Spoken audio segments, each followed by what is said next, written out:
તો સુરતમાં નાસેનગર ડિમોલિશનનો જે મુદ્દો છે, મહાનગરપાલિકાના કમિશનરે આખરે આ અંગે મૌન તોડ્યું છે.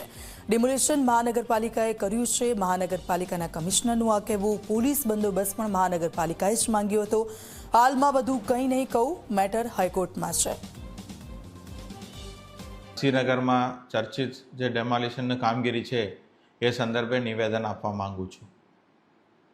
30/5/2024ના રોજ સેન્ટ્રલ ઝોનના અધિકારીઓ દ્વારા લાઇન દોરીનો અમલ કરવા માટે અને ડિમાર્કેશનનું કામગીરી કરવા માટે ઉચિત પોલીસ બંદોબસ્ત લઈને કામગીરી કરવામાં આવી હતી. લાઇન દોરીને અમલ અને ડિમાર્કેશનની કામગીરી દરમિયાન ડેમોલિશન પણ એમના દ્વારા કરવામાં આવેલી છે અને લાઇન દોરીનો અમલ પણ કરવામાં આવેલી છે. હાલ આ મેટર હાઈકોર્ટમાં પિટિશન કરવામાં આવેલ હોય એની અંદર વધારે વિચાર વિમર્શ કરવું એ ઉચિત નથી. સુરત મહાનગરપાલિકા પણ એ પિટિશનમાં જોડાવવામાં આવી છે.